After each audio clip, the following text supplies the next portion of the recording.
लोचा सेगमेंटमध्ये मला असं एक लोचा मोमेंट सांगायची की ती लग्नादरम्यान झालेली असेल किंवा तुमच्या अफेअरच्या दरम्यान झालेली असेल किंवा इन लाईफ तुमचा काही झालेला एक लोचा असेल तर ती लोचा मोमेंट मला तुम्ही शेअर करायची. लोचा मुवमेंट आमच्या लग्नादरम्यानच झाली आहे. आणि झालं असं होतं की आधी ना आम्ही सुरुवात लग्न कुठे करायचं, मग दोन्हीकडच्या म्हणजे त्याच्याहीकडच्या माणसांना आणि माझ्याकडच्याही, तर कोणाला काही त्रास नाही झाला पाहिजे. आणि माझ्या पप्पांचं असं होतं की माझ्या मुलीचं लग्न आहे तर मला किमान 500 पत्रिका छापायच्या आहेत. असं होतं की पप्पा कशाला एवढी माणसं, नको ना. नाही, माझ्या मुलीचं लग्न आहे, मी छापणार, ज्याला यायचंय त्याने यावं, ज्याला नाही यायचंय त्याने नाही यावं. म्हटलं बरं. आता कसं असतं आपल्या मराठी जो माणूस असतो त्यांचे ना लग्न म्हटलं की इमोशन्स येतात. त्यात मी माझ्या घरामध्ये एकुलती एक मुलगी आहे. म्हणजे मी मला स्वतःला एक सख्खा भाऊ आहे आणि माझे जे 2 सख्खे काका आहेत त्या दोघांनाही 2-2 मुलं. सो मी 5 भावांची एक बहीण आहे. तर त्यामुळे एकमेव मुलगी, मुलीचं लग्न आणि त्या सगळ्या गोष्टी. मग ठरलं की व्हेन्यू काय काय काय काय आम्ही ठाणा करत करत पार पनवेलमध्ये पोहोचलो. आणि जिथे आम्ही ठरवलं की म्हणजे माझ्या बाजूने तरी ते डेस्टिनेशन वेडिंग असेल. अक्षयला जरा तिथून जवळ होतं, 1 तासाभरावरच त्याचं घर होतं, पण आम्हाला मालाडवरून पॉसिबल नव्हतं ते. तर मग आम्ही एक रिसॉर्ट बुक केलं आणि तिथे लग्न आहे असं सगळं झालं. म्हणजे अख्खी फॅमिली सगळं झालं. लग्नाच्या दिवशी आय थिंक एंगेजमेंट झाली. एंगेजमेंट आणि संगीत आमचं एकाच दिवशी होतं. हळदीच्या दिवशी माझे पप्पा आणि माझे काका त्यांचं असं झालं, नाही नाही रिसॉर्टच्या बाहेर बॅनर लागलं पाहिजे, लोकांना कळणार कसं, एक तर एवढ्या आतमध्ये हे रिसॉर्ट आहे, कळलं पाहिजे ना की इथे आहे लग्न, हा व्हेन्यू आहे वगैरे. म्हणून आम्ही बॅनर लावला की अक्षय वेड्स दिव्या, दिव्या वेड्स अक्षय. गावात लग्न, संध्याकाळी आहे लग्न.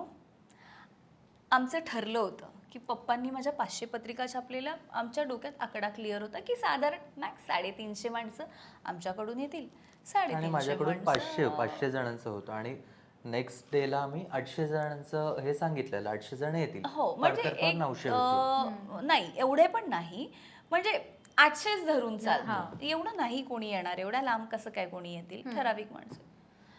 लग्न लागलं. लग्न म्हणजे मुहूर्त लग्नासाठी मी गेले. त्यानंतर त्या ग्राउंडवर त्या तिकडच्या काय होत होतं आम्हाला कळतच नव्हतं. खूप माणसं आम्हाला अचानक दिसायला लागली त्या वेडिंगमध्ये. आणि माझ्या घरच्यांचं असं झालं, आपण तर एवढ्या माणसांना बोलवलं नाही. ह्यांच्याकडच्यांचं ते झालं, आम्ही एवढ्या माणसांना, माणसं आली कुठून बरं. ना माझ्याकडची माणसं काही बोलू शकत होती ना ह्याच्याकडची माणसं, कारण आम्हाला वाटत होतं की मे बी ह्यांच्याकडची असावीत, ह्यांना वाटत होतं की मे बी आमच्याकडची असावीत. आणि अशामुळे कुणीच काही बोलायला तयार नाही. मग काउंटर्स लागलेले जेवणाचे, एक बाजूचे काउंटर्स ह्यांचे, एका बाजूचे बुफे होता आमचे. माझे भाऊ थकले अक्षरशः की लाईन जी आहे ती साधारण अशी अशी अशी अशी गोल फिरून वगैरे कुठून तरी अशा पद्धतीने. आणि कळेच ना, नंतर आम्हाला कळलं की साधारण गावातली काही माणसं ही त्या लग्नामध्ये आली होती. आणि ऑलमोस्ट 1200 माणसं ग्राउंडवर होती. बापरे.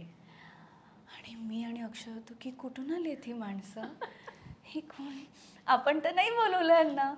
सो हा मेजर लोचा. म्हणजे लिटरली माझे काका किंवा माझे पप्पा हे आजही या गोष्टींवर जेव्हा डिस्कशन होतं की माझं लग्न तेव्हा, किंवा माझे कझिन्स, तर ना ते सांगत होते की आम्हाला ना आपल्या घरातली माणसं शोधावी लागत होती की अरे कुठे आहेत, इकडे होती आता कुठे गेली, अशा पद्धतीची फजिती झाली होती त्यावेळी. कधी बॅनर लावल्यामुळे झाली असेल असं वाटतं की मे बी असावं की कारण एकतर गावात लग्न आणि जर लोक ओळखत असतील की लग्न. आणि खरं सांगते अगं, खूप लोक स्टेजवरही येऊन भेटून फोटो काढून जात होते. आणि माझं असं होतं, कोण आहे ती, मी ह्याच्याकडे बघायचे, हा माझ्याकडे बघत होता. आणि आम्हाला खरंच कळत नव्हतं की ही कोण माणसं आहेत. बरं, नाही कसं म्हणणार, आपण कोणाच्या भावना नाही दुखावू शकत. सो हा मेजर लोचा झाला होता, ज्याच्यावर आम्ही आता खूप हसतो. खरंच म्हणजे आणि झालं पण असं होतं की खूप ऍक्टर्स पण आलेले सिरियल, माझ्या 3ही सिरियल मधले माझे सगळे बऱ्यापैकी सगळे आले होते. तर ना सगळेजण फोटो फोटो फोटो. तर त्यांचंही बिचारांचं असं झालं की अरे मे बी दिव्याकडची माणसं असतील, मे बी अक्षयकडची हां. माणसं असतील, कोणाच्या भावना नाही दुखावल्या गेल्या पाहिजेत. कारण खूप क्राऊड होता आणि खूप क्राऊड, बरं क्राऊड मॅनेज करायला हे जर का माहीत असतं तर बोलावण्यात आलं असतं. बरोबर.